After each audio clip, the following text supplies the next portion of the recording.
I've always worked hard to do what was right and expected of me. The past 2 decades, I followed a career path primarily focused on the approval of my parents, my community, and society as a whole. I was doing what I thought I was supposed to be doing, serving people in nonprofits, on political campaigns, and for the government. All really good things. I was fortunate to experience tremendous success, yet I wasn't happy. I wasn't making the impact I wanted to make in my life or others. On paper, my job and my life looked great, even admirable, but it wasn't fulfilling. I was shoulding all over myself. I should be responsible. I should have a job with health insurance. I should make my parents happy. I should play it safe. You get the idea. Now, don't get me wrong. It wasn't that I wasn't grateful and appreciative of my life. I had a great boss and work environment as the director of Senator Herb Kohl's office for 12 years. Well, 1 year ago, when he announced that he was not going to be seeking re-election, I had the opportunity to make a choice. Continue to play it safe or redesign my career.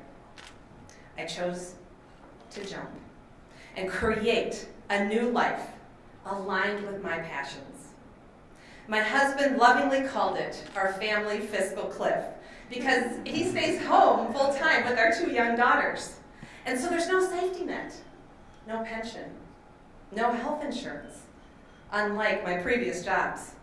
Now, let me tell you that in making this decision, all those little gremlin voices in my head were shouting at me, which I lovingly call my itty-bitty shitty committee.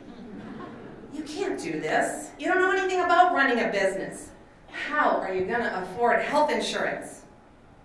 Well, somehow I found the courage and jumped anyway. And I became an entrepreneur and small business owner by launching my full-time coaching and consulting business. The result has been amazing. I've experienced greater joy and happiness than I ever could have imagined.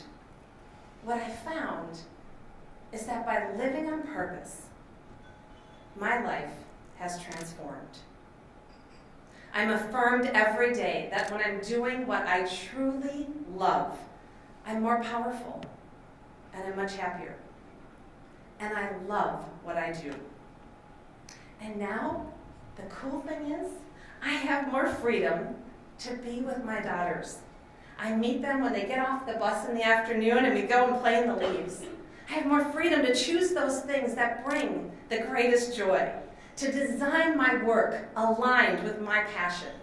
I'm no longer shooting at myself or playing it safe.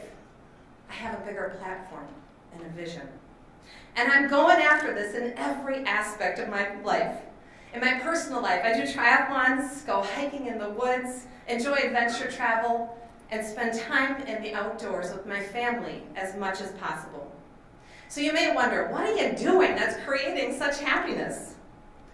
Well, I get to speak at expos and conferences on topics such as emotional intelligence, leadership, vulnerability, the power of asking questions, communication, the myth of multitasking. I design and deliver leadership retreats for women that focus on personal growth and spiritual renewal. I work with organizations and companies to transform their employees and cultures into high-performing, creative, and trusting teams through consulting, systems coaching, and organization development work. I'm a life coach, helping women identify their dreams and create an action plan to achieve them. And the impact has been profound. My clients express having greater happiness, motivation, creativity, inspiration, and vision in their lives.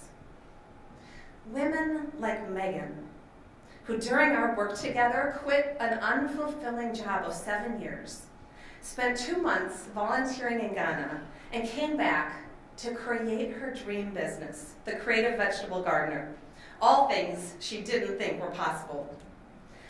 So, what does it mean if you're sitting out there and you don't have a dream that you're willing to jump off a cliff for? Or you're so overwhelmed and aren't sure how to realign your life to find greater balance? What can you take away for your life on how to find greater happiness? You can start by asking yourself some powerful questions. What ignites your passion? What dreams would you have if you knew you couldn't fail? What makes you happy? Who can best support you to live a fulfilling and inspired life? And then you can take the time to listen to the responses and create your ideal life.